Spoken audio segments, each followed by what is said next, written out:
that upper room in Jerusalem, where they're supposed to have had the Last Supper. While having the supper, he knew that this guy Judas Iscariot was in league with the temple authorities. He was going to betray. So Jesus tells him, go and get going with, do what you have planned to do, get it over with. And he tells his disciples, he says, you remember previously, I sent you out on your mission of preaching and healing. And when I sent you, I told you, when I sent you without purse, no extra purse, and scrip and shoes, lacked ye anything? Did you lack anything? They says, no. They said nothing. Then said he unto them, but now, he that hath no purse, let him take it, and likewise his bag. And he that hath no sword, the one to cut people's throats, chop off people's necks, sword, S-W-O-R-D, sword. Those who have no sword, let him sell his garments and buy one. Luke chapter 22, verses 35 and 36. Preparation. Can you see? Preparation for war, for defense.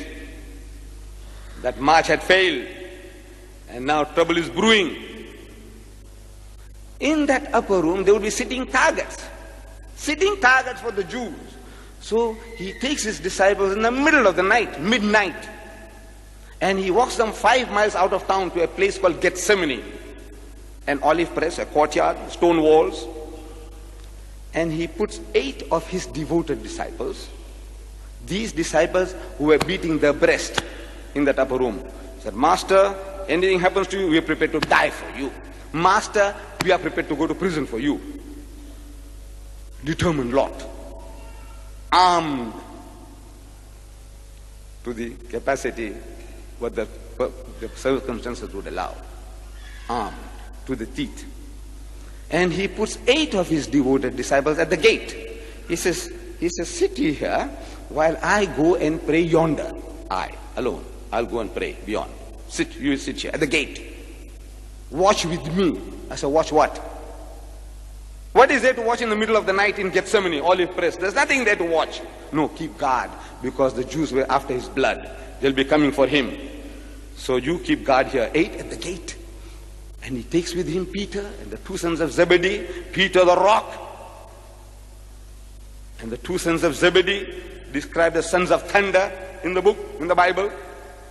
And he makes an inner line of defense. He says, and he took with him Peter and the 2 sons of Zebedee. Then saith he unto them, tarry ye here and watch with me. Matthew chapter 26, verses 37 and 38.